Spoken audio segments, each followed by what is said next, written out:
President Jerry Rawlings. Joining us online is Amakye Boateng, who is a political science lecturer at this university. He's telling us exactly how well really we're treating our presidents or former presidents in this country, and then how we can better that. And of course, good evening, Mr. Amakye. Good evening. I hope you're doing good, sir. I'm doing good. Okay, I'm sure you're privy to the news story of the fire that gutted the offices of the former president, Jerry John Rawlings. How did this news come to you? Well, actually, it's not good news to hear that fire has raged through any place. And like President Kufuor said, that it was one fire too many. If it does happen to someone of his caliber, then it raises a lot of questions. Electrical fittings and those things that possibly could lead to the fire, having been left the way they are, it speaks a lot about the way we go about things generally in our system. And one implication is also that, it's possible for any place at all, to catch that fire, given the lackadaisical approach that we go about dead serious things like electrical gadgets, electrical fittings, repairing air conditions and stuff like that. Okay, would you say that some sort of negligence could have led to this development? I thought no, like they're saying that they're waiting for the fire service people to come up with their report. Initial sort of speculation simply have indicated something of this nature. But generally, the maintenance culture in Ghana is not anything to talk about. So negligence, definitely, you can't rule it out. We leave a lot of things, undone that should be put in place in order to secure ourselves, our property, and things like that. Even a lot of sensitive things that are of national significance. We don't pay the due attention to them. We don't really take very good care of those things. Okay, one issue of concern that has been raised so far has been the lack of state provided residence for the former president John Kufuor. How would you say we're treating our former president in respect of Jerry John Rawlings and then John Kufuor? Generally speaking, Ghana has not done well at all in the way it has treated and continues to treat its former president. It started with former President Liman. The way former President Rawlings, now alive, handled the Liman case was terrible, and interestingly to the public never took any interest of that. It was very unfortunate. Interestingly, the same thing appears to be happening to former President Kufuor, and by no coincidence that it's coming from the same political tradition, the NDC. So you wonder exactly what is happening. One wouldn't want to say that generally is what Ghana is doing, but we place it, at the corridors of the NDC as a political party, and exactly the sort of signal that is sending out to Ghanaians. Unnecessarily, you see the party discriminating in the way it goes about this particular issue, handling the affairs of the former president.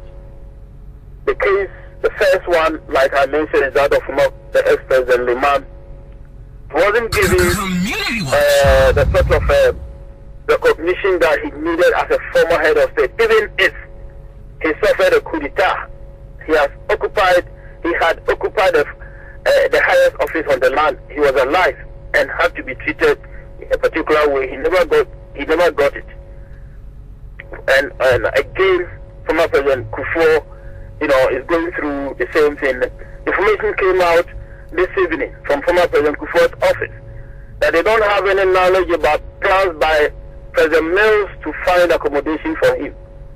So much as nobody prayed or desired that what has befallen former President Rawlings should happen, it has come to expose, this sort of double standard that you see associated with the way President Mills, is going about his relationship with the two former presidents that Ghana has alive. The presidency, the government has been exposed. It's simply a case of double standards. Okay, do you see some sort of preferential treatment in the government asking for temporary accommodation for the former president, taking cognizance of the fact that the former president John Kufuor has no residence officially from the state?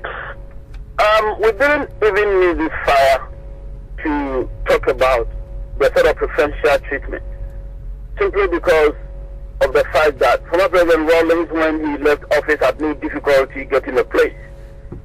The then President Kufuor indeed cooperated a lot in one, the office space, the place as the place to be used for residents, cooperated a lot, and in a way facilitated former President Rawlings getting the place that he has now. One expected that should have been the tradition, if anything at all. That was the first time that a sitting former president was taken very good care of. The case of Liman had to be forgotten about, and then we simply desire the best for all of us. So given the fact that we, in a way, have some precedence, you expected that President Mills didn't need to have difficulty coming up with an arrangement that will simply enable former President Kufuor to get a place to lay his head, as well as an office space. But then that was not to be. In the first place, there was this contradiction that also exposed President Mills, because initially the indication was that he had given his word, and PV or being related to that. He indicated that President Mills had given his go-ahead for the place that President Kufuor had identified, to be used, and that President Kufuor should go ahead and get the whole request formalized. But that was not to be, because the powers that be, possibly in the party, wasn't pleased with it. And in a way, some people wanted President Kufuor to be shown where power lies. As it is, as we speak now, President Kufuor has not been given an office. He has not been given a place to lay his head. That alone simply, brings out, if you like, the inadequacies in the government in respect of this issue. So how would you assess the treatment of the former President Jerry John Rawlings under the President John Kufuor?